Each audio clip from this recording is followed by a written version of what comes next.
Mesdames, Messieurs, bonsoir et bienvenue à tous. À la une de ce journal, une vie de concubinage s'achève sous fond de tension. À Bafoussam, dans la région de l'Ouest Cameroun, deux jeunes femmes à qui leur concubin aurait promis le mariage sans révéler sa situation matrimoniale sont donc la tourmente. L'absence de leurs enfants qui vivent en Europe contre leur volonté serait à l'origine de cette déchirure. Aux sources de ce malaise dans le couple au bout de 10 années de relation, c'est l'enquête à suivre au cœur de ce 20h. Et puis en RDC, c'est une levée de bouclier au lendemain de la victoire proclamée de Félix Tshisekedi au scrutin présidentiel du 30 décembre dernier. Classé deuxième, Martin Fayulu revendique la victoire alors que les appels au calme se multiplient. Des manifestations ont déjà fait plus d'une dizaine de morts dans le pays. Voilà pour le sommaire.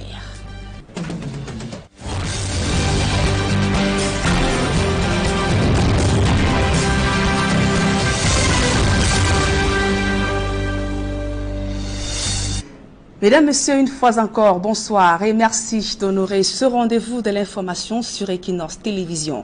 C'est une histoire amoureuse qui se transforme en tourmente pour deux jeunes filles à Bafoussam dans la région de l'Ouest Cameroun. Les deux demoiselles s'estiment privées injustement de leurs enfants.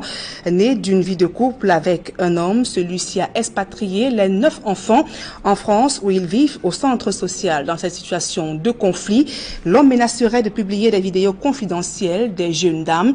Ces dernières ont été arrêtées et gardées à la prison de Bafoussam. L'enquête de Brisonal Kangan. C'est l'histoire de deux filles à l'histoire amoureuse commune, Aimée Alliance Makofossi, 35 ans en 2019, et Michel Olive Nouquet, 32 ans. Les deux font la connaissance de Jean-Marie Taga, respectivement en 2005 et 2007, âgés de 19 et 23 ans à l'époque. Jean-Marie Taga, à la soixantaine, est marié et établi en France. Les filles ne le savaient pas, confie-t-elle. Est-ce que tu peux m'aimer? Est-ce que tu peux aimer la polygamie? Non, je ne passe pas par la tête, je ne peux pas partager mon homme avec quelqu'un, avec une autre quelqu'un. Je ne faisais qu'observer, moi j'étais perdue, donc je ne sais pas comment j'ai fait même pour me retrouver avec ça. Voilà comment, avec du temps, on a eu des enfants, on a eu 3 enfants, on a perdu 2, j'ai perdu 2 filles. Quand ma première fille, après, j'ai accouché les jumeaux, une fille et un garçon. Derrière les jumeaux, j'ai encore accouché une fille. Après les jumeaux, j'ai encore accouché une fille. Après les jumeaux, fille, garçon, j'ai encore accouché une fille. Après une fille, j'ai encore accouché 2 filles. Après plus d'une dizaine d'années de concubinage, M. Taga, qui soutient que les 2 filles connaissaient sa situation matrimoniale, obtient l'autorité parentale et expatrie en France les 9 enfants issus de la vie commune avec les 2 filles. Depuis des années, il m'a toujours eu à menacer, me tabasser. Je supportais à cause de mes enfants. J'ai supporté tous ces menaces à cause de mes enfants. J'avais l'amour envers mes enfants. Mais quand il a commencé le 3 octobre, il m'a enfermé dans la chambre le 3 octobre pendant 3 jours. Les rapports se sont dégradés depuis peu entre les filles et M. Taga, à qui les filles reprochent de leur priver de leurs enfants. Avec lui, quand il te dit quelque chose, il faut que tu sois toujours d'accord avec lui. Une fois que tu n'es pas d'accord, c'est la violence totale. Oui. Même si c'est pas bien, tu dois dire oui. Et c'est quel là? Ça, c'était dans la grossesse de mon dernier garçon en 2016. Comme je remette mes enfants, je veux retrouver mes enfants. Je n'ai jamais souhaité que mes enfants vivent dans un foyer. Je suis encore en vie. D'après une décision du tribunal pour enfants de la Cour d'appel de Versailles en France, les 9 enfants sont placés en centre social en raison des violences subies en famille et des rapports conflictuels avec Madame Taga. Les enfants sont partis du Cameroun avec leur père, donc en l'occurrence moi-même, le docteur Taga Fosso Jean-Marie, le 26 juin 2017. Et les femmes nous ont accompagnés à l'aéroport. Elles ont signé des autorisations au consulat de France pour que les enfants soient scolarisés en France. Les enfants ont été scolarisés en septembre 2017. Ils ont vécu avec moi jusqu'au 23 mai 2018. Quand les enfants sont arrivés en France, mon épouse, qui est française, n'était pas très contente. Elle m'a dit que je n'ai pas le droit de lui imposer des enfants qui sont nés en Afrique, même s'ils sont les miens. Donc, elle m'a dit qu'elle demandait le divorce. Donc, elle a fait une procédure en septembre 2018. 2017, mon épouse a introduit une requête en divorce au tribunal de grande instance de Versailles, en France. Au Cameroun, l'affaire est devant les tribunaux. M. Taga est accusé d'abus, entre autres. Déjà, vis-à-vis d'elle, on peut même trouver des ruptures abusées de fiançailles parce qu'au départ, elle a promis du mariage à ses filles. Ses filles aujourd'hui sont esselées. Et il y a une qui a 6 enfants, l'autre qui a 3 enfants, sans compter ceux qui sont passés. Vous voyez que déjà, il y a perte d'une chance. C'est pas sûr qu'elles vont facilement trouver mari. Aujourd'hui, elles sont privées de leurs enfants. Quand on prive une mère de son enfant, vous pouvez qualifier ça comme vous voulez, mais c'est une infraction, forcément. Voilà. Et ces enfants également sont dans un système de maltraitance en France. On ne se retrouve pas ensemble d'accueil au hasard. Ça veut dire que vous êtes abandonné, vous n'êtes pas assisté.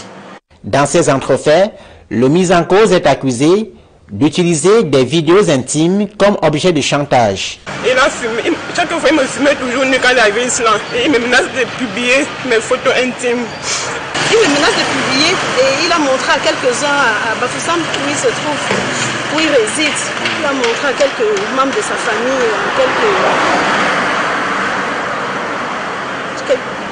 à ses amis. Ça, c'est la vie de couple. C'est l'intimité du couple. On n'a forcé personne à faire quoi que ce soit. Et on a menacé personne de faire des publications où que ce soit. C'est personnel. C'est des fichiers personnels, intimes. Que ce monsieur me laisse en paix, qu'il laisse ma famille tranquille. Et ce que je lui demande, je demande aux autorités de me protéger. Ma vie n'est pas en sécurité. Quelques jours après la réalisation de ce reportage, les 2 filles qui vivaient désormais à Douala ont été interpellées et sont écrouées à la prison centrale de Bafoussam à l'Est depuis plusieurs jours dans le cadre d'une plainte de M. Taga pour vol à son domicile. Le pharmacien et opérateur économique dit réclamer 2 millions de francs CFA à Alliance, frais de la dot. Vivement que la justice camerounaise se saisisse de ce dossier. Autre actualité au cœur de ce journal, la grève des mototaximens se poursuit à Kribi dans la région du Sud. Depuis hier, les rues sont désertes et fortement militarisées. Les contrôles répressifs d'un certain nombre de documents constituent la cause de cette colère. Joseph Abena. La journée n'est pas ordinaire ce jeudi à Kribi. Les mototaxis sont pratiquement inexistants. Ils observent un mot d'ordre de grève du fait des contrôles répressifs annoncés ce jour. Le préfet de l'Océan, auteur de ces contrôles, visite tous les postes pour s'assurer de la régularité de l'opération. Non, l'objectif de l'action, c'était justement de voir comment fonctionne le dispositif que nous avons mis en place pour citoyenniser nos petits frères qui conduisent les mototaxis. Donc nous nous sommes rendus compte que c'est plutôt bon. Je crois qu'ils n'ont pas encore suffisamment compris que c'est pour leur bien. Parce qu'en fait, nous ne leur demandons rien d'autre que d'être de citoyens camerounais qui respectent la loi. Et je vous assure, nous sommes allés en deçà de la réglementation. Pour ne leur demander que la carte nationale d'identité, pour ne leur demander que la chasuble qu'il faut porter, et puis la carte grise. Pourquoi? Parce que les motos qui circulent, on ne sait pas leur origine, les motos volées, c'est tout ce qu'on leur demande. Et s'ils disent que c'est trop, nous savons plus ce qu'il faudrait faire pour qu'on soit un bon citoyen. Pendant cette répression, la ville est fortement militarisée, une situation qui indigne certains citoyens. Nous avons été surpris ce matin de partir de chez nous, d'être confrontés à la marche à pied. C'est un exercice qui ne nous sied pas toujours. Vous savez qu'il s'est fait très chaud à Kribi. Et après quelques recoupements, nous avons appris que l'autorité administrative a décidé de militariser les rues. On aperçoit les militaires un peu partout. Il n'y a pas de moto qui circule. Apparemment, il y aurait un contrôle de formalité administrative pour ce qui concerne les documents pour ceux qui exercent dans la profession. Ce qui en soi-même n'est pas une mauvaise chose. On n'a pas besoin d'une escouade ou d'un escadron de militaires pour faire ça quand même. Ce sont les populations qui payent le plus lourd tribut de cette opération par la marche à pied. C'est l'anarchie. Dans ce pays de plus en plus, ce n'est pas seulement Kribi. Comment pouvez-vous accepter qu'à Bamenda, les gens disent que tel jour, l'État ne travaille pas, les gens ne vaquent pas aux occupations. C'est cette gangrène qui continue. Ce pays est devenu un pays d'anarchie. Il faut que cela change.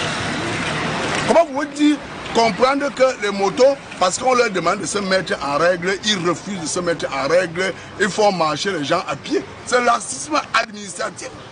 Et vous voyez, si on ne lançait pas le caillou sur la tête du préfet, on ne devait pas avoir ce qui arrive aujourd'hui. Il faut que les gens payent le laxisme. Le laxisme doit être payé.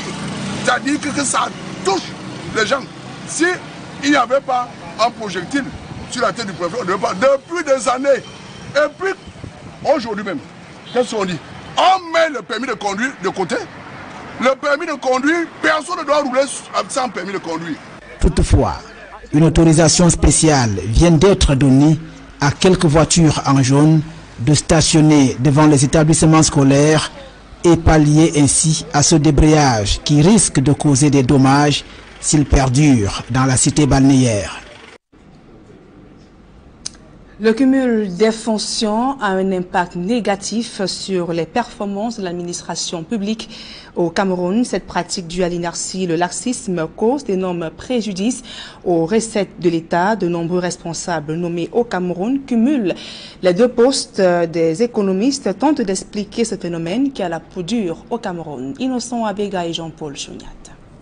Le cumul de fonctions dans l'administration camerounaise est devenu une vieille habitude à la peau dure. Selon des économistes, ce phénomène est lourd de conséquences sur la productivité, la rentabilité et la prise de décision. Qu'a école cité comme bien d'autres, Ibrahim Talbamala, nommé ministre à Yaoundé et par ailleurs directeur général de la Sonara à Limbé. On se demande qui signe à sa place à Limbé pendant qu'il est à Yaoundé ou à Yaoundé pendant qu'il est à Limbé. Naturellement, il y a des retards dans la prise des décisions. Le cumul dans ce sens est un handicap, n'est-ce pas, pour les structures qui sont appelées à être animées par ce brillant personnage que je connais particulièrement. Aussi, les deux spécialistes s'interrogent sur les raisons et les motivations de laisser perdurer une telle pratique avec des responsables cumulards des mois durant, voire des années. Ce qui explique le cumul, c'est la lenteur, n'est-ce pas, la lourdeur du travail. Et puis, bien évidemment, le système est très lourd, il n'est pas prompt. Ceux qui prennent des décisions ne les prennent pas rapidement, les dossiers ne sont pas étudiés à temps. C'est l'inertie que décrit le chef de l'État et qu'il a organisé lui-même. Du moins, soulignent à grands traits les deux économistes, le cumul de fonctions fait perdre des milliards de francs CFA à l'État avec une incidence fort préjudiciable sur les performances de l'administration publique. Dans le passé, on a eu souvent des gens qui ont cumulé des fonctions pendant 2, 3 mois ou plus, ce qui a eu des répercussions négatives sur le traitement des dossiers et l'efficacité des institutions et des administrations. Au moment où on déplace quelqu'un, on devrait logiquement déjà mis quelqu'un d'autre à sa place à temps pour éviter justement ces pertes de temps.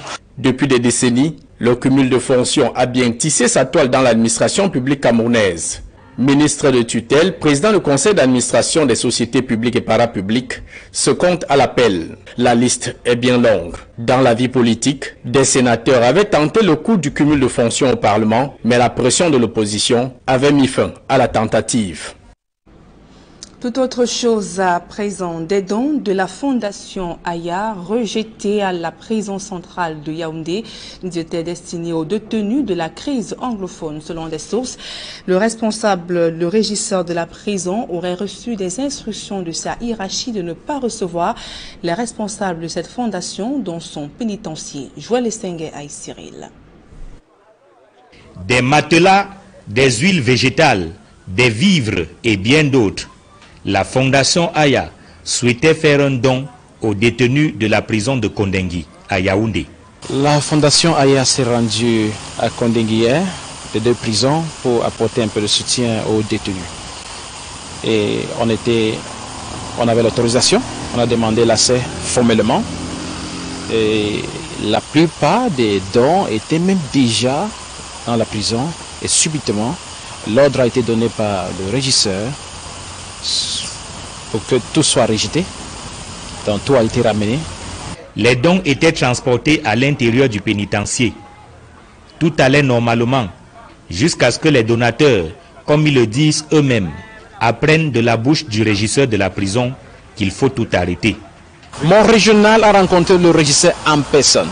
Et le régisseur lui a dit que bien que ça ait été autorisé, je suis désolé, l'ordre vient d'en haut. Je pense qu'il a passé quelques coups de fil selon ce qui nous a été dit par notre régional. On était là, en place. Il a passé quelques coups de fil et l'ordre venait d'en haut pour que tout soit rejeté. Nos efforts d'entrer en contact avec le régisseur de la prison de Kondengui sont restés vains. Du coup, il ne nous est pas possible de confirmer la thèse selon laquelle c'est lui qui a refoulé les dons de la Fondation Aya et même qu'il aurait reçu instruction de la hiérarchie pour le faire. Toujours est-il que cette polémique intervient alors que 289 détenus de la crise anglophone viennent d'être libérés sur ordre de Paul Biya.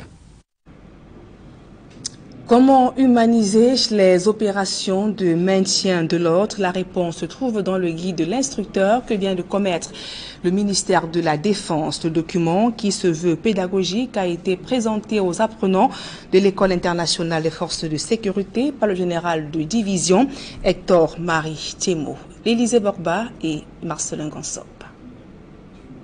Certains éléments de nos forces de défense et de sécurité sont souvent pointés du doigt, à tort ou à raison, de piétiner les droits humains. Ce qui remet au goût du jour la sempiternelle problématique de la nécessité du maintien de l'ordre public et l'impératif majeur du respect des droits de l'homme. Une équation qui n'est pas facile à résoudre. Mais l'idéal pour le Cameroun est de s'illustrer de plus en plus comme un modèle en matière de protection et de promotion des droits humains, quel que soit le théâtre des opérations. Voilà qui a motivé le ministère de la Défense à commettre le guide de l'instructeur, présenté et remis au directeur général de l'École internationale des forces de sécurité, le général de brigade André Patrice Pitoté. Les innovations contenues dans le présent guide.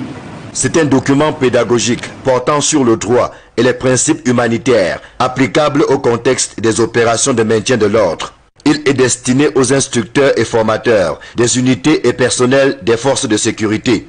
Face au général de division Hector Marie Thiemo, major général à l'état-major des armées, un auditoire attentif constitué des stagiaires de la 5e promotion du brevet d'études supérieures de sécurité et d'une unité de police constituée mixte en stage de prédéploiement pour les opérations de paix. Ce manuel, qui est le fruit de travail de plusieurs intelligences, comporte 5 chapitres et 8 annexes.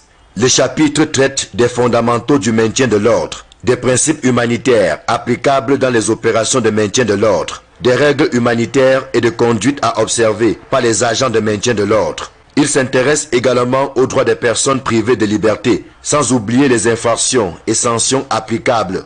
Quant aux annexes, ils offrent une vue panoramique sur les aspects opérationnels du maintien de l'ordre, avec un accent sur le processus décisionnel, le distinguo entre le maintien de l'ordre et le combat. Enfin, le document fait également un focus sur les conditions et règles de recours à la force et l'usage des armes, sans perdre de vue les instruments juridiques qui encadrent le droit à la vie, l'arrestation et la détention.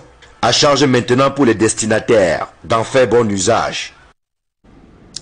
Et face aux crises et tensions sociales dans le pays, l'UNESCO propose sa médiation pour mieux gérer pour la paix dans le pays. L'Organisation des Nations Unies vient de boucler la formation des jeunes ambassadeurs pour la paix, dont la mission sera de contribuer à prévenir les conflits sur le terrain. Gizogo, Emmanuel Job. Et l'UNESCO se met sur le chantier de la construction de la paix au Cameroun en collaboration avec l'Université protestante d'Afrique centrale, UPAC. Cette option de cette organisation vient de se consolider à Yaoundé par la mise en route du programme Jeunes ambassadeurs pour la paix. Le programme que nous organisons s'inscrit dans la dynamique d'outiller les jeunes, outiller les organisations de jeunesse à combattre le phénomène grandissant du tribalisme, de radicalisation qui s'installe petit à petit au sein de la jeunesse, qui traditionnellement est victime et instrumentalisée pendant les périodes électorales et en situation normale même. Des critères bien précis ont été retenus pour la sélection des jeunes à qui cette formation est dédiée. Nous avons pris le soin de sélectionner des communes qui sont adossées à la dorsale qui accueille le plus de réfugiés, de déplacés internes au Cameroun. Réfugiés dans l'extrême nord, déplacés internes dans les communes de Tchang, de Ngouti, de Loum, de Banga, qui sont celles qui vivent des situations inhabituelles du fait des déplacés de la crise dans les régions du nord-ouest et du sud-ouest.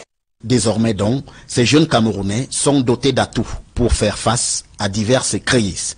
Les 40 jeunes gens, garçons et femmes que l'UNESCO a sélectionnés dans 20 communes dans les dirigeants du Cameroun ont été équipés des outils non seulement cognitifs, non seulement épistémologiques, mais beaucoup plus pratiques pour pouvoir être capables de les transmettre d'abord à leurs pairs, à leurs homologues qui sont sur le terrain, et leur permettre, n'est-ce pas, de pouvoir résoudre les conflits qui peuvent tourner autour des élections, autour des disputes de terre, autour de n'importe quoi, sans la violence. Bien armés, les jeunes ambassadeurs se disent à même d'assumer leur mission sur le terrain. This is a very important training, especially when we live in this condition in the Northwest region, the Anglophone crisis. And I'm living here with a lot of capacity, with a lot of energy to be an ambassador of peace. And I just want to appreciate UNESCO for coming out with a program like this to train people in order to transcend and transmit the philosophy of peace. Il sera question pour nous de faire un réarmement moral à la jeunesse. Et nous allons véhiculer ou renforcer le degré de patriotisme, de citoyenneté à la jeunesse camerounaise qui vit dans la région de l'Adamawa. Une expertise qui sera bien utile aux communautés camerounaises quand on sait que ce ne sont pas les crises qui y manquent. Et plusieurs jours après les fêtes de fin d'année, les activités économiques tournent au ralenti dans les principaux espaces marchands de la capitale économique Douala. L'affluence est peu timide, les commerçants peinent à réaliser de bonnes affaires. Le constat a été fait par nos reporters d'Alassiana, Isabelle Carole Zopet. Il y a quelques semaines encore, circuler dans les espaces marchands de la ville de Douala était une rude épreuve. Ces lieux grouillaient véritablement de monde. L'heure était aux préparatifs de fêtes de fin d'année et aux bonnes affaires pour les commerçants. Par contre, à peine ce mois de janvier entamé, les plaintes des commerçants fusent de toutes parts. C'est le constat fait au marché central dans le 2e arrondissement de la ville de Douala. Vraiment c'est mauvais, hein. Vraiment le marché maintenant est difficile sur le maintien seulement. Parce que vous venez comme ça, comme je vends là, j'arrive comme ça au marché pour vendre maintenant 4 000, maintenant 5 000, c'est pas facile. Je dis, après le fait, vous voyez comment les bouquets comptoirs sont vides. Donc nous passons un temps très difficile, joindre le bout c'est plus facile. Ici, l'on remarque que les couloirs de ce marché sont presque déserts. Les clients se comptent au bout des doigts et les commerçants ont une explication à cela. Bon, il n'y a pas d'affluence au marché juste parce que le mois de janvier, c'est un mois toujours très difficile. Parce qu'après les fêtes, il y a des gens qui ont beaucoup dépensé, il y a les élèves qui font finir leur pension, ce qui fait que le marché devient de plus en plus très dur. Donc, c'est la période très dure chez les commerçants. Bon, il va falloir encore un peu peut-être aller se ravitailler un peu peut-être dans les petites réunions pour pouvoir peut-être faire des petits marchés. Bon, vous-même vous constatez que même au marché, il n'y a pas, les boutiques ne sont pas ravitaillées. Bon, c'est juste parce que les fêtes ont tout absorbé l'argent. Bon. Que ce soit dans le secteur des prêt-à-porter ou de celui des denrées alimentaires, c'est la même situation. Janvier, c'est deux mondes différents. Parce qu'en décembre, les gens mangent bien, on fait des offres, on essaie un peu de satisfaire sa famille. Bon, par contre, en janvier, ce n'est pas facile. C'est le ralenti. Non, mais en décembre, on avoisine dans les 45, 50, voire même des jours que tu aimes à 70 000, 80 000 francs. Mais présentement, pour faire ne serait-ce que même 15 000, ce n'est pas facile. Pas facile. Les salons de coiffure qui ne désemplissaient pas durant la période des fêtes sont quasi vides. En décembre, il y avait bien le travail. En janvier, c'est que c'est un peu mort. Quand on sort de la maison le matin, on gagne même 1000 francs, on dit merci, adieu. Les commerçants espèrent tout de même qu'après ce mois de janvier, la situation va s'améliorer. Et vous l'avez certainement remarqué ces derniers jours, une masse de poussière qui écume notre environnement et les sources de maladies respiratoires et ophtalmologiques. Cependant, des médecins expliquent que cette pathologie peut être évitable en appliquant certaines règles d'hygiène. Le reportage de Flavien Valondongo. La petite saison sèche que traverse le pays en ce moment ne semble pas satisfaire une partie de la population camerounaise. La masse de poussière qui inonde l'environnement est une source de maladie. Incidence accrue de rhinite, c'est-à-dire le rhume en termes communs, ou encore de pneumonie, de bronchite aiguë. Donc ceci montre que la poussière favorise la survenue de ces pathologies. Et lorsqu'on inspire beaucoup de poussière, ça peut arriver au niveau des poumons et créer ce qu'on appelle une pneumonie communautaire, une infection pulmonaire due à des germes qui viennent de la poussière banale. À côté des pathologies respiratoires, il y a celles qui détruisent la vue. La poussière peut entraîner des catarrhes parce qu'on a pris et prennent des germes. Ce sont des germes en fait, ce sont des bactéries généralement, la plupart du temps, qui se greffent au niveau des yeux. Et on a des yeux qui collent le matin. Là, généralement, ce sont des infections créées par ce type de poussière-là. Puisque cette poussière transporte des germes qui affaiblissent le système immunitaire et un déséquilibre s'installe. Et d'où l'infection se développe et le patient ou bien la personne ressent des symptômes. Toutes ces maladies, révélées par des spécialistes de la santé, sont depuis quelque temps des sources de dépenses pour certaines familles. Des médecins précisent qu'elles peuvent être prises en charge, mais surtout être évitées. Se déplacer avec soit un foulard, soit un masque, lorsqu'on prend des motos ou on prend des taxis, des lunettes, de bonnes lunettes protecteurs pour éviter que les poussières frappent dans l'œil et se greffent. Et lorsqu'on est chez soi, il faut toujours nettoyer les meubles. Il faut noter que les enfants sont plus sujets à ces infections que les adultes. Dans des formations sanitaires des villes et campagnes, des maladies respiratoires et ophtalmologiques font partie des premières causes de consultation, suite à la masse de poussière qui empeste l'environnement depuis quelques semaines au Cameroun. L'actualité hors de nos frontières à présent en RDC, c'est une levée de bouclier au lendemain de l'annonce de la victoire de Félix Tshisekedi au scrutin présidentiel. La presse étrangère scrute de près l'horizon au Congo-Kinshasa qui s'annonce incertain. Gladys Sidje fait pour nous la revue des médias étrangers sur l'actualité en RDC dans ce reportage. L'actualité en RDC est appréciée différemment par les médias internationaux.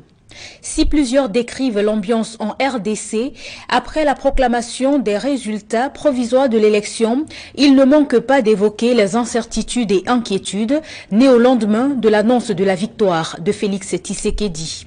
Encore beaucoup d'incertitudes après la victoire proclamée de Tshisekedi, titre RFI. Pour Jeune Afrique, les Congolais sont partagés entre joie et contestation après l'élection de Félix Tshisekedi. Avec la réaction de Martin Fayoulou qui conteste les résultats et n'exclut pas la possibilité de déposer un recours devant la Cour constitutionnelle. Et une autre presse, Radio Okapi, de préciser que le délai pour contester les résultats de l'élection présidentielle expire ce samedi. Le délai légal accordé aux partis, regroupements politiques ou aux indépendants est de 2 jours après l'annonce des résultats provisoires. Les contestataires, l'Église catholique, Martin Fayoulou, ont encore quelques heures pour saisir les juridictions compétentes. Toutefois, l'élection de Félix Tshisekedi a été saluée par les États-Unis, qui ont dit avoir pris acte. Ils saluent la décision prise par le président Joseph Kabila, celle de respecter les limites de son mandat. Le pays de Donald Trump salue aussi les millions d'électeurs courageux qui se sont rendus aux urnes pour voter après 2 ans de retard. Si les résultats sont confirmés, Félix Tshisekedi sera ainsi le 5e président de la République démocratique du Congo, crédité de 38,57% des suffrages exprimés le 30 décembre dernier. Et précisons à la suite de ce reportage de Gladys Sidje que Martin Fayoulou conteste sa défaite à la présidentielle du 30 décembre dernier en RDC. Ce dernier revendique sa victoire avec 61% des suffrages exprimés. Il promet de saisir la Cour constitutionnelle pour exiger le recomptage des voix. Il y a des manifestations qui ont été éclatées dans le pays, faisant au moins 18 morts. C'est ici que nous mettons donc un terme à ce journal. Mesdames et messieurs, merci pour votre aimable attention. Dans un instant, le débrief du journal avec Serge Alain Autou et ses invités sur le plateau d'Equinox Soir. Serge Alain. Nadine Yambou, nous allons bien évidemment commencer par cette histoire d'amour venue de Bafoussam qui tourne au placement d'enfants dans un centre d'accueil, violation de domicile et qui s'achève malheureusement par des incarcérations. Exactement, c'est Chalin autour, une histoire qui défraie la chronique depuis quelques jours à Bafoussam, dans la région de l'Ouest. Voilà, si le temps nous le permet, nous irons également faire un tour à Kribi, où une fois de plus, les conducteurs de mototaxi font parler d'eux après avoir jeté un projectile sur le préfet Bissaga. Il est revenu rencontrer ses amis conducteurs de mototaxi. Bonsoir à vous, Nadine Yambou. Bonsoir à vous, c'est Chalin autour. Rendez-vous vendredi 20h. Exactement. Madame, Monsieur, dans un instant, Equinox Soir, deuxième partie, le temps du débrief, toujours en compagnie de nos 4 invités.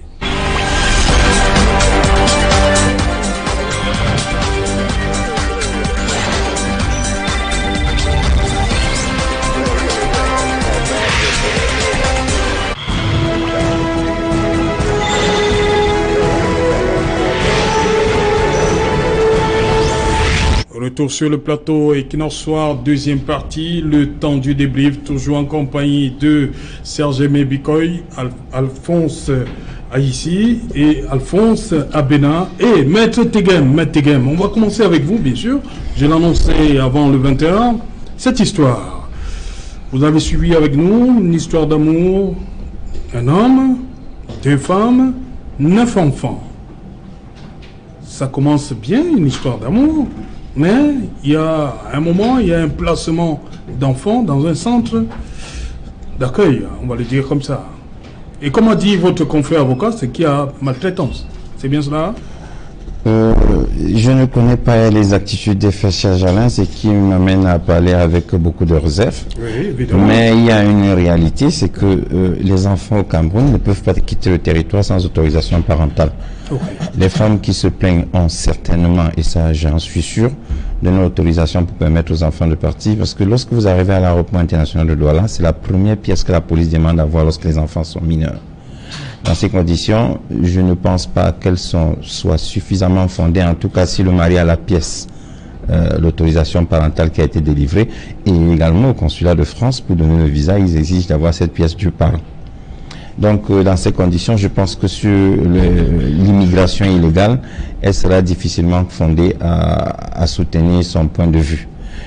Maintenant, en ce qui concerne le placement des enfants en centre en Europe, moi je sais une chose en France, c'est que lorsque on constate que la situation de l'enfant, l'équilibre de l'enfant est menacé, on prend toujours des mesures conservatoires en éloignant l'enfant du parent. Oui. Bon, il est presque certain qu'en France, si le monsieur s'y rend, il sera poursuivi pour peut-être immigration illégale. Ça, parce qu'en France, dans ces genres de conditions, ça ne rigole pas souvent. Surtout qu'ils vont constater que les enfants proviennent d'une situation qui est plutôt conflictuelle. Le monsieur ne nie pas avoir fait voyager les enfants dans des conditions avec l'accord de ses copines ou de ses concubines. Oui. Parce qu'en France, la polygamie étant interdite, le principe c'est la monogamie. Donc forcément, si les 2 femmes voulaient être ses épouses, ce serait difficile, sinon par l'infraction, en consommant l'infraction de bigamie. Dans ces conditions, nous trouvons que c'est encore une affaire qui est suffisamment floue. Et pour respecter la présomption d'innocence de toutes les personnes, je préfère m'en tenir à ces quelques observations. Ok. Bernatola ici, une affaire floue, comme dit Maître. Est-ce que vous avez pu cerner les contours dans ce reportage? Oui, disons que tous les contours de l'affaire. Non, on ne peut pas cerner dans un reportage qui dure quelques minutes tous les contours d'une histoire assez rocambolesque, une histoire de cœur qui finit finalement dans le placement dans le centre d'accueil et pour d'autres dans les centres de détention. Ouais. Donc, tout compte fait, l'acteur majeur, malheureusement, c'est M. Taga, je crois. Oui, Jean-Marie Taga. C'est Jean-Marie Taga qui n'est pas honnête du tout parce que il n'est pas honnête du tout parce que vous ne pouvez pas. Vous êtes marié en France, vous venez lors d'un petit séjour au Cameroun faire des enfants avec 2 copines et puis vous leur promettez certainement mariage. Oui, puisqu'il demande, il réclame le remboursement de 2 millions à l'une d'elles. Voilà. Qui représente la dot. Voilà, donc je pense que... Donc à ce niveau, il y a problème parce qu'il est marié de l'autre côté. Non, je veux dire que je ne sais pas si on rembourse la dot dans le contexte africain. Si vous avez reçu la dot de votre fille et qu'il faut la rembourser, vous allez faire comment? Le vin que vous avez bu, vous allez la regurgiter? Je ne sais pas. La nourriture que vous avez mangée, vous allez la récupérer. Peut-être qu'il fait une estimation. La réalité, c'est que nous sommes... fait une estimation des dépenses. Non, moi je voudrais que certains je voudrais dire que nous avons là deux mauvais castings. Le premier casting, c'est la décrépitude de nos valeurs traditionnelles pour ce qui concerne le mariage. La seconde chose, c'est même la décrépitude, j'allais dire la naïveté de nos sœurs. C'est-à-dire qu'au premier venu, il suffit qu'ils vous disent qu'il vient d'Embeng.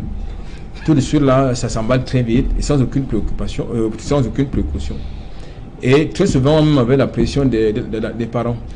Surtout, très souvent, lorsque vous regardez ces filles, je suis certain que la plupart viennent des familles très défavorisées. Donc, vous avez donc la décrépitude de nos valeurs traditionnelles parce que on ne peut pas prendre le risque de faire 1, 2, 3 enfants avec quelqu'un qu'on ne connaît pas très bien. Et qui l'une a fait 6, voilà, l'autre 3. Voilà, et qui en plus vit à plusieurs milliers de kilomètres de votre biotope naturel. Je crois que là, c'est beaucoup de risques. Deuxième chose, il y a même la situation de ces enfants en France. Les enfants qui vont forcément manquer d'affection tant maternelle que paternelle. Parce que ces enfants sont... Monsieur Taga dit qu'ils ont entre guillemets une nouvelle mère là-bas, mais qui malheureusement ne les accepte pas. Non, justement, ils peuvent les accepter. La preuve, c'est qu'elle a engagé une procédure en divorce. Parce qu'elle dit qu'elle ne veut pas les enfants venus d'Afrique. C'est ce qu'elle a dit. Voilà. Donc, je pense donc que là, ce monsieur est parti pour non seulement détruire sa propre vie, mais également détruire même la vie de ses copines, comme le disait, pour utiliser le concubine. Non, de ses copines. Comme être indiqué tantôt, des deux, il est en train de détruire de manière sur le plan psychologique, voire mental même, la vie de sa progéniture. Okay. Et là, pour chuter ces gens-là, je me demande comment cette situation a pu échapper aux autorités camerounaises. C'est vrai qu'il y a eu, n'est-ce pas, des autorisations parentales, de part, notamment des mamans, mais je pense qu'on ne veut pas quand même laisser ces enfants-là traverser partir du Cameroun à un âge aussi très jeune. Mais, Alphonse, dites-moi, comment comprendre que deux jeunes dames soient laissées emballer de la sorte? Oui, moi je veux comment comprendre ça? Du cœur, non de la c'est pas une seule personne, hein, oui, c'est deux. Il faut deux jeunes dames. Ma position sera une position de cœur, non de la raison. Parce que sur la raison, ça sera très difficile de mettre l'homme à dépourvu, mais il faut rappeler qu'il a exploité la naïveté de cette dame. Elles avaient 19 ans et 22 ans, je crois. Et avec l'accord des parents... À 22 ans, on est naïf? 19 ans et 22 ans, on est déjà majeur. Est-ce qu'à 22 ans, on est naïf? La majorité, on n'a pas la force de l'expérience. Donc, c'est quelle expression, ça? Non, la force de l'expérience en amour. À 22 ans, on est majeur. On peut accorder pour celle qui a 19 ans. Mais à 22 ans, la mode, c'est ça? Regardons l'écart d'âge entre le monsieur et les dames. Oui. Ça tourne autour de 20 ans, minimum. Oui. Donc, c'est pour dire qu'il y a d'abord eu, moi je dis, il a exploité la naïveté de ces dames avec l'appui des parents, parce que, comme le disait mon bon monsieur le partout, mon homonyme, que quand quelqu'un vient de l'Europe, quand quelqu'un vient de Paris, ça veut dire qu'il est nanti. Sûrement, il a promis à cette dame, je fais d'abord partir les enfants pour vous faciliter les papiers pour votre venue. C'est pourquoi elles ont sûrement signé sous la flatterie pour permettre à ces enfants de se retrouver en Europe. Et vous savez qu'en Europe, quand vous avez des enfants, il y a des allocations familiales. Donc, il a joué sur ce coup. Nous disons que ces dames n'ont pas de place dans ce pénitencier de Bafoussam. Nous, avec, non, là, c'est pour autre chose. Hein. Oui, c'est pas pour le fait des enfants qu'elles se retrouvent là-bas. Mais c'est parce que quand une maman est séparée, violation de domicile quand c'est leur domicile, puisque ces dames, elles ont fait ces enfants où? Je vous pose la question. Est-ce qu'elles vivaient sur le même toit? Sûrement. Non, elles ne vivaient pas sur le même toit. Pas sur le même toit, mais dans des domiciles. Le monsieur se plaint que ces dames sont allées entrer chez lui. C'est pas infraction. Non, mais je dis que d'où sa plainte? Oui, sa plainte a raison d'être, mais je dis, moi je parle avec le cœur en disant que ces dames ont ont mal dans leur chair parce qu'elles ne sont pas avec les enfants. Il faut comprendre ces situations qui peuvent les pousser à commettre des délits en allant commettre des infractions pour menacer l'homme, mettre pression sur cet homme pour que les enfants reviennent au Cameroun. Mais nous disons, nous allons nous mobiliser pour que cette dame soit d'abord relaxée. Hein, notre association va se mobiliser. Nous avons des antennes à Bafoussam. Nous allons prendre à bras le corps ce problème et interpeller ce monsieur en disant que en Afrique, il ne faut pas flouer nos valeurs traditionnelles, nos valeurs ancestrales. Ces dames, elles ont perdu toute une jeunesse. Il faut qu'elles regardent vers l'avenir et c'est pas en prison. Ça, c'est encore compliqué la tâche. Et ce sont les mères des enfants. Les enfants vont apprendre que le maman se retrouve en prison. Et moi, je connais la prison centrale de Bafoussam. C'est un environnement carcéral qu'on ne doit pas souhaiter à quelqu'un, surtout aux dames, parce que la promiscuité qui sévit avec l'environnement pas commode, raison de plus pour qu'il y ait des prisons dignes de ce nom au Cameroun. Donc, ce n'est pas un lieu où des dames qui se plaignent d'un monsieur qui a trahi leur amour, qui a trahi leur jeunesse et se retrouve au finish en prison. Nous disons non, cela, on interpelle le gouverneur de la région de l'Ouest afin que cette dame soit libérée sous caution. Ok. Serge Mebiko, sur le plan sociologique, comment comprendre cette affaire? Oui, moi je ne vais pas parler avec le cœur, parce que lorsque l'on parle avec le cœur, on bascule dans l'affectif, l'idéologique et le subjectif. Je vais mettre en relief la dimension rationnelle. Ce problème que nous avons suivi est sous la manière d'un reportage d'une crise conjugale. Oui. C'est ce que nous appelons en sociologie la crise domestique, qui traduit à la rupture entre les conjoints. Ce que l'on peut relever ici, c'est que de façon principale, il s'agit là d'un mariage sous le sceau du concubinage, ce que nous appelons en sociologie le mariage compagnonnage ou encore l'union libre. Oui. Et ceux qui vivent généralement dans le concubinage sont exposés à un ensemble de facteurs liés à des faiblesses, parce qu'en réalité vous n'êtes pas protégé. Vous n'êtes pas protégé par la loi, vous n'êtes pas protégé culturellement, vous n'êtes pas protégé socialement, vous n'êtes pas protégé sur le plan environnemental. C'est pour cela que l'on invite les uns et les autres à se marier. Parce que lorsque vous êtes mariés, religieusement, officiellement et civilement, la loi vous protège. À tel enseigne que lorsqu'il y a rupture, on peut chercher à savoir qui a tort ou qui a raison et on peut statuer sur un ensemble de cas déterminés. Les avocats sont ici, ils en savent quelque chose. Mais lorsque vous êtes en concubinage, vous êtes tellement exposé que s'il y a un problème, vous êtes vulnérable. Oui, vous êtes carrément vulnérable. C'est pour cela que lorsque le problème survient, vous n'êtes pas protégé. À partir du moment où vous n'êtes pas protégé, on cherche même si les dames portent plainte, premièrement, on cherchera à savoir est-ce que vous êtes marié officiellement ou bien légitimement. Si tel n'est pas le cas, finalement, on constatera qu'on ne peut pas statuer sur un cas déterminé parce que la loi veut davantage juger les affaires qui sont marqués d'une certaine légalité, d'une certaine légitimité. Deuxièmement, il faut également relever que lorsque l'on voit ce problème-là, ça montre véritablement qu'il y a aujourd'hui des problèmes essentiellement conjugaux, parce qu'en réalité, on constate véritablement que le champ relationnel est beaucoup plus marqué du sceau de l'intérêt. Comment se sont liées ces différentes personnes? C'est vrai que aujourd'hui, c'est sur la base des récits de vie que l'on peut davantage savoir pourquoi les deux dames ont été véritablement en interaction parfaite avec cet homme. C'est sur la base de ces récits de vie-là que l'on peut davantage savoir pourquoi tel a été lié à tel autre. Mais ça montre véritablement qu'aujourd'hui, le champ relationnel sur le plan amoureux n'est pas seulement focalisé sur l'amour désintéressé, l'amour inconditionnel, mais c'est fort au contraire l'amour intéressé, l'amour qui est porté fondamentalement sur des valeurs mercantilistes et matérialistes. Vous savez, lorsque l'on voit M. Taga qui est aujourd'hui à l'étranger, ça montre véritablement qu'il y a un lien qui a davantage créé cette corrélation entre ce monsieur et ces deux dames.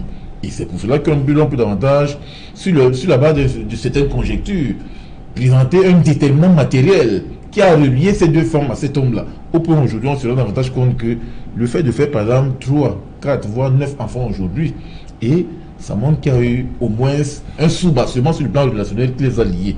Et généralement, des études que nous avons faites en psychologie sociale, même qu'en sociologie, montrent que l'amour n'est plus désintéressée ou bien inconditionnelle, mais l'amour est fort au contraire, se régit par un ensemble de facteurs essentiellement matérialistes, mercantilistes et donc capitalistes. C'est pour cela qu'aujourd'hui, si vous n'arrivez pas davantage à bâtir votre champ relationnel sur quelque chose qui fonde fondamentalement l'amour, qui est désintéressé, on peut être exposé à un ensemble de problèmes qui risquent d'être préjudiciables, non seulement pour la famille, mais bien plus pour les enfants, parce qu'aujourd'hui, qui va en payer le lourd tribut? Ce sont ces enfants qui sont aujourd'hui à l'étranger, qui seront exposés, 1, à une adaptation environnementale, 2, à des mécanismes qui risquent encore de créer la psychose, la dépression et la mélancolie. Parce que lorsque vous êtes privé de votre mère, nous savons bien ce que représente la mère dans l'ensemble des relations interindividuelles. La mère, c'est celle-là qui est chargée justement de véhiculer un ensemble de valeurs fondamentales en termes de dignité, d'honorabilité, de respect des autres. Bref, en termes de valeurs. Lorsque vous êtes privé de votre mère, vous perdez carrément tout. Et vous êtes par conséquent désocialisé et donc acculturé. Et à partir du moment où vous savez bien que dans le champ éducatif, le père est beaucoup plus occupé à réaliser des rôles extérieurs, c'est-à-dire les rôles en dehors de la famille, alors que c'est la mère qui s'occupe des rôles dans l'engroupe, c'est-à-dire à l'intérieur de la famille. Et à partir du moment où ces enfants qui sont mineurs sont privés de leur mère, ça va créer justement des facteurs de désocialisation pour les enfants, ils risquent justement de perdre culturellement, socialement et environnementalement leur vie. Ok. On a fait le tour de la question. On se rendre à Kribi où, une fois de plus, les conducteurs de moto-taxi ont maille à partie avec les autorités. Comment comprendre cette récurrence-là du côté de la ville balnéaire Kribi? Oui, il faut... Et là, on parle de refus de s'arriver, on va le dire comme ça, à la loi, hein, respecter la loi. C'est ce que disait le président d'un des syndicats là, dans le reportage de Abena. Vous savez qu'au Cameroun, nous avons un championnat commun, c'est la tolérance administrative. Il faut rappeler que le 31 décembre 2008, le Premier ministre a pris un décret fixant les modalités d'exploitation des motocycles à titre onéreux. Et c'est bien clair, les mototaxis, c'est en zone rurale et périurbaine. Oui. Et pour faire l'activité de mototaxi, il faut avoir un permis de conduire. Il faut être inscrit au niveau du transport onéreux au ministère du Transport. Et de deux, il faut un casque pour le passager et le conducteur. Dans chaque moto, c'est 2 casques. Être immatriculé, est-ce que toutes ces motos... Certains vous disent souvent qu'on n'est pas au Rwanda. Bon, si, c'est pourquoi je dis d'abord, zone rurale et périurbaine. C'est-à-dire, on ne doit pas voir une moto circuler en plein Bonanjo, en plein Bali, en plein Aqua, en plein Crébi premier. Donc, c'est uniquement les zones rurales. Moi, je dis, c'est parce que lors des discours du chef de l'État à la jeunesse, on met en avant la création de 300 000 emplois. Et ces emplois, c'est souvent mototaxi, colboss. Nous disons que la jeunesse camerounaise mérite mieux. Donc, il faut une politique de création d'emplois dignes et décents. Il faut du travail décent pour les Camerounais. Tout ça, c'est parce que c'est la débrouillardise. Les Camerounais veulent s'occuper et il n'y a pas de débouché pour l'emploi. C'est une raison ici que nous interpellons encore le gouvernement. Il faut un emploi décent pour les Camerounais. La moto, ce n'est pas un emploi décent. On va parler en langage ici, mais vous avez, il y a un pavillon dans un hôpital de la place qui porte un nom de moto, pavillon Benskin. Donc tous les jours, il y a des usagers qui voient le pied être amputé. Vous parlez de l'hôpital à Quintiné? Hôpital à Quintiné, parce que je ne voulais pas citer. Donc il y a le pavillon Benskin chaque jour. Chaque jour dans la ville de Douala, au minimum, c'est une 50aine d'accidents et qui débouchent toujours à des accidents, souvent à des accidents mortels. Donc, les motos roulent en sens interdit, il n'y a pas de formation, il n'y a pas de permis de conduire pour tous ceux qui exploitent ces motos de deux. Le ministre de l'administration territoriale était venu ici, il avait donné un deadline en disant que vous avez 3 mois pour vous conformer, mais à la veille des élections, il a mobilisé plus de 20 000 mototaximans qui ont appelé à voter leur candidat. Et ce candidat a été élu. Donc désormais, il faut que l'ascenseur... Ça s'est passé au parcours Vita. Au parcours Vita, il faut un retour de l'ascenseur. Le retour de l'ascenseur, c'est le travail décent pour ces mototaximans. Albert Natola ici. On a suivi dans le reportage que les conducteurs de moto-taxi, malheureusement, sont réfractaires c'est-à-dire qu'ils ne veulent pas avoir tous les papiers nécessaires pour cette activité-là. Mais écoutez, lorsqu'on engage une activité, une action comme celle d'aujourd'hui à Kribi, ils décident de faire motoman.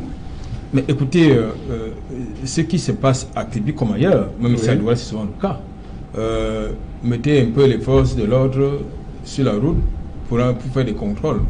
Vous allez voir les motos disparaître ou bien les taxis disparaître. Parce que pour la plupart, généralement, parce qu'ils ne sont pas règles. Justement, parce que ce que vous voyez, c'est la conséquence de l'inertie. L'inertie parce que lorsque vous mettez... Tout à l'heure, monsieur Abena invoquait fort opportunément le décret du 2008 qui organisait justement cette activité-là. Nous sommes en 2008, mais nous sommes en 2019. 11 ans après. 11 ans après. Ça, c'est le même problème qu'on rencontre. Mais ça ne marche quand même pas à Yaoundé. Parce qu'à Yaoundé, vous ne trouverez pas une moto en agglomération au centre de ville. Vous les trouverez beaucoup plus en zone dans les périphéries. En périphérie. Mais pourquoi ça ne marche pas à Douala?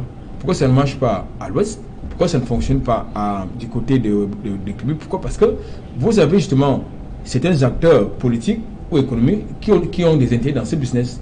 Et ils ne veulent pas que ça marche. Deuxième chose, vous avez même des étrangers qui n'ont aucun papier. Tout à l'heure, il a énuméré un certain nombre de documents que les exploitants de ce secteur doivent pouvoir fournir, notamment en matière de ce qui concerne la sécurité. C'est un point notamment chasuble, casque, deux casques, mais il y en a qui n'ont pas carrément une pièce d'identité ni l'assurance, en commun la carte grise. Parce que la plupart du temps, c'est des motos volées. Donc, et justement, ceux qui sont réfractaires à la discipline dans ce secteur, ce sont des gens ce sont des hors-la-loi qui, si vous allez en profondeur, vous trouverez qu'ils ne peuvent même pas être identifiables. Prenez un cas. Lorsque vous avez investi des accidents, c'est vrai que parfois ils s'en sortent, mais pas toujours. Mais lorsqu'ils n'arrivent pas à s'en sortir, demandez-lui le document fondamental, principal, c'est de la pièce d'identité. Il n'est pas capable de vous la fournir. Je pense qu'aujourd'hui, il est important pour les autorités administratives parce qu'ils se tiennent. Il y en a qui reçoivent des enveloppes, des acteurs de ces secteurs. Et quand vous prenez des enveloppes ou des pots de vin, forcément vous compromettez votre autorité. Et je crois donc qu'il est important, vous rappelez quand même qu'il y a quelques semaines, le préfet du département de l'Océan a reçu un coup de projectile. Voilà. Ça, c'est aussi la conséquence du désordre. Je crois qu'il va donc falloir qu'on trouve une solution pour mettre de l'eau dans ce secteur. Ok, Serge Bikoy, comment comprendre que les conducteurs de moto soient réfractaires à une quelconque discipline ou bien l'assainissement du secteur?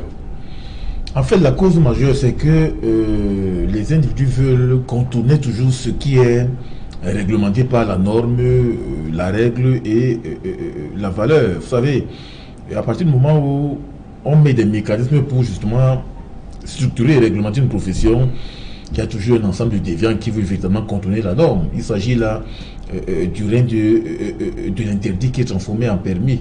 C'est pour cela que vous constatez que la comparaison que l'on peut faire entre Yaoundé et Douala ne respecte pas davantage justement cela. Et l'activité... Pourquoi ça marche, vous qui venez de Yaoundé? Pourquoi ça marche à Yaoundé? Ça marche à Yaoundé parce qu'il y a au moins un ensemble de mécanismes coercitifs qui sont mis en parallèle pour justement... Lesquels par exemple? Dites-nous. Par exemple, oui, il y a par exemple si on prend une moto au niveau de la place Amadou Aïdjo, appelée poste centrale, il risque quoi, le conducteur? Il risque d'abord, la moto sera confisquée, et deuxièmement, il y a une amende que vous devez payer, qui s'évalue entre 25 et 30 000. Oui. Donc, on interdit aux mototaximens de circuler au niveau de la poste centrale, par exemple. Il y a la communauté urbaine qui veille au gré avec les différents agents qui sont là postés dans des lieux, de manière à pouvoir traquer tout mototaximen qui circule au niveau de la poste centrale. Or, ici à Douala, par exemple, qui est une ville hétérogène, on n'a pas canalisé véritablement l'avènement des mototaximens depuis les années 80. Non, ça a été canalisé. Ça a été canalisé, mais regardez comment il y a eu le boom des mototaximens. C'est-à-dire qu'on n'a pas pu mettre en corrélation le boom des mototaximens et un ensemble de déterminants sociaux. qui est notamment dans la ville de Douala, au point où on se rend davantage compte que mais dans tous les quartiers, les mototaximens envahissent l'espace. Donc c'est ça que l'on peut constater. C'est pour cela que la capitale métropolitaine qui est éminemment politique et la capitale économique qui présente d'autres aspects en termes environnementaux ne nous permet pas davantage de pouvoir voir dans quelle mesure on peut justement créer cette dynamique-là permettant de canaliser ces mototaximens. Parce que vous savez, Douala, c'est une ville où vitalement chacun cherche à joindre les deux bouts. Et la mototaxi aujourd'hui est retrouvée comme une passerelle pour justement s'insérer dans cette trajectoire socio-professionnelle. Mais également, on comprend que c'est déplorable hein, que l'on ne respecte que les conducteurs de moto ne respectent pas l'autorité. C'est ce que vous allez nous dire? Mais ça, c'est presque certain. Ça, vous connaissez ma position. La République, ce sont les Comment règles. Faire donc pour amener ces gens à respecter l'autorité? Serge Alain, le déficit d'éducation est un véritable problème dans notre société. Oui. Ce n'est pas au gouvernement de les suivre. Le gouvernement fixe le cadre général, fixe les règles et il appartient aux citoyens de les respecter. Serge Alain, que ce n'est pas respecté, qu'est-ce qu'on fait? On agit hein, comme le préfet l'a fait à Kribi. Mais il n'y a personne, il n'y a plus de moto à Kribi. Non, écoutez, Serge Alain, les motos-taximens doivent bien comprendre qu'il y a une législation et qu'ils doivent la respecter. Le président se plaint, hein, il dit, puisque c'était annoncé, tout le monde, ils ont imposé la marche aux populations parce que personne n'a voulu travailler. Saint-Jalin, il n'y a plus de moto à Kribi. On a vu ici le préfet Okali Abilai qui a décidé de mettre fin aux motos à Bonapriso, à Bonanjo, à Bali. Oui, et il a réussi son coup. En tout cas, quand il y a des travailleurs, il n'y a plus de moto à Bonanjo, il n'y en a plus. Si quelqu'un a une moto à Bonanjo, c'est que c'est une moto personnelle. Quand il y a la volonté politique et les citoyens respectent les lois, le pays fonctionne à merveille. Okay. L'État ne peut pas tout faire. L'État ne peut pas mettre un policier derrière chaque citoyen. Et tout à l'heure, on disait qu'au Cameroun, le gouvernement n'a pas mis en place une politique pour le plein emploi. Monsieur, je voudrais vous faire observer qu'il n'appartient pas au gouvernement de la République de faire les choix pour les citoyens. Quand un citoyen atteint l'âge de la majorité, il choisit son métier. Et le choix est libre. Okay. Il y en a qui décident. Il y en a qui décident de faire. Il y en a qui décident d'être mototaximan. Et le gouvernement de la République, il faut rappeler qu'il y a une défaillance dans le service de transport en commun. Voilà, on vous a compris. Merci, cher monsieur, d'être venu. Merci pour votre expertise. Merci à vous, madame, monsieur, de nous avoir une fois de plus suivi avec beaucoup d'attention. Rediffusion 23h GMT. Il sera minuit à Koutaba.